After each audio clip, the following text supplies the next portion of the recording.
Hey, welcome back to the Disney Plus Everyday Challenge, and today we have Sheriff Callie's Wild West. Not Wild Wild West, just moderately, considerably wild. Yeah. This is a Disney Junior animated series. It's from 2014 to 2015. It's 2 seasons. Each of the episodes are about 25, 26 minutes long each, and it's just, it's the cute little animals. Led by Callie, Sheriff Callie, who keeps law and order, right and wrong in its place in a little old western town that includes talking birds and there's a bird named what's his name, Peck, as her deputy. There is a sentient cactus. There's a living cactus named Toby. That seems, I mean, sure, all of this is fairly unnatural, but the talking cactus, that has a certain terrifying element to it, but it's also super cute. So it balances out. if he suddenly wasn't nice, if Toby just was awful, yeah, he'd be like the bad guy of this thing, because he just has to touch you. Just chaos reigns. Anyway, each episode, it contains 2 stories. The first one, and of course they teach kids lessons, life lessons, things that they should take into consideration as they grow up. Learning how to interact with other people and how to treat others and how to act themselves in a proper manner. Well, yeah, it's a really complicated way of saying just teaching kids how to be good. In this case, Peck, the deputy, he's not good at sports or anything else, but he doesn't really everybody seems to be good at something, and he finds when somebody teaches him that about horseshoes, turns out he's really super good at it. He nails it every single time, and unfortunately, it kind of goes to his head. And he's a bad sport, and he's just treating everybody like garbage for the most part whenever he plays anybody. And everybody's like, I don't know if I want to play horseshoes at all, especially with Peck. Well, Callie seemed to be busy with other things during this time, and when she finally finds out about this, she's going to take care of this. So she faces off in a very high noon shoot-off, face-off in the main street of town. Of course, yes, it's not with guns. There are, I'm pretty sure, not a single gun in this Wild West, but they face off with horseshoes, and she beats him. Spoiler. So, in case you were worried about the whole thing, but she teaches him that he's like, oh, come on, brag, be a jerk. And she's like, I don't need to do that. I don't. Nobody needs to do that. And so she teaches him the lesson that you can be a good sport. You can have fun, and it's not all about winning. So that's the first story. And the second story, I only watched 1 episode, so I'm not going to go through all the episodes. Just 1 episode.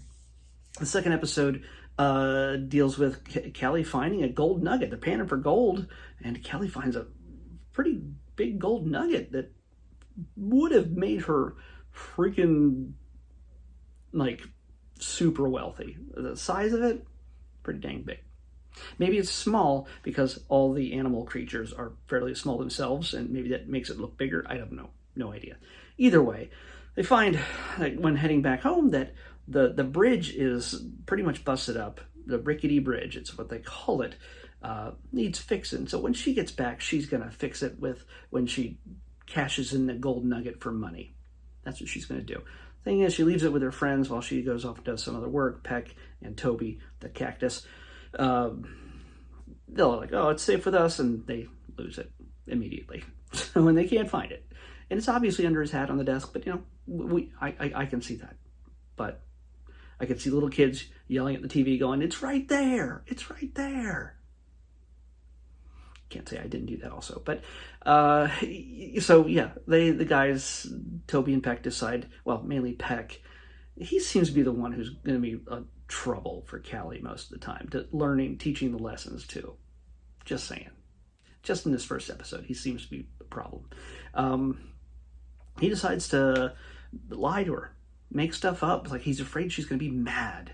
And so rather than telling the truth, he makes up a story. He finds a rock that's about the same size, paints it gold, and tries to trick her into believing that it's the real piece of gold that she found.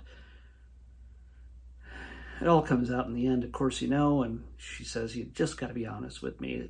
I'm more mad that you lied to me than that you lost the gold nugget. It's not, it doesn't work that way." So, it's good. These are good lessons to teach kids. Kids, it will find it entertaining. There's music in every single story. There's like this little troop of little squirrels or something. I don't know what they are, but chipmunks, I have no idea. But they come in and they play their banjos and sing a little serenade or whatever. They just play a little song that sort of fleshes out the story and the problem that's happening. So that's kind of cute. So what I find most interesting about this is a who's who of voice actors throughout this, but it's headed up by none other than Mandy Moore. Yes, Rapunzel herself.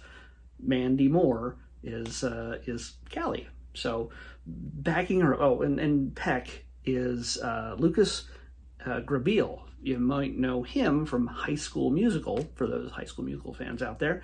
But of course, you're going to find Jessica Kitcho. I'm going to say I've said that wrong. I'm sorry. Kevin Michael Richardson, Gary Anthony Williams, Cree Summer, Jeff Bennett. Pretty much the who's who. Carlos Alex. I've said that wrong. I'm sorry. Rob Paulson, D. Bradley Baker, Jess Harnell, Fred Tatasciore, Phil Lamar, Tress McNeil, just everybody. Clancy Brown, of course, shows up in this. I scrolled a little further. Even Keegan-Michael Key shows up in this. Henry Rollins shows up at some point. Holy cow. I didn't even say. Iggy Pop does a voice in this series at some point. Holy cow. Chris Isaac shows up. So I'm thinking, maybe these guys are looking for a paycheck, maybe not, but maybe they're just friends with Mandy Moore, and Mandy's like, "Hey, come on, you want to come and do my little cat western cartoon?" So, yeah. If you're a fan of any of those actors, musicians, you know what, you'll probably want to... There's probably an Iggy Pop song. Holy cow. There's probably an Iggy Pop song buried in this show that you may have never heard. If you're a big Iggy Pop fan, in order to know that you are the ultimate fan and has heard everything he's done, there might be a song in there. Holy cow. That might be worth checking out. You might have to hunt that down.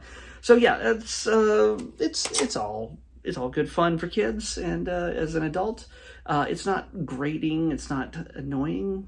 A lot of children's programming tends to be just noise to hold their attention, keep them focused on the television while you have your wine. But no, while you try to do your taxes or something. No, this one is, it's pleasant. There's cute songs and cute animation and everything else. And of course, all these little guest stars' voices you as an adult might recognize that they'll never have any clue about. It might be interesting. So let's pick tomorrow's episode. Boom. 320. I don't have to scroll too far. Oh, so close to a short. I really could use a short. But it's a movie. And it is a movie that I've been wanting to watch for a while. Mainly because it has a certain level of infamy in the Disney world. Yeah.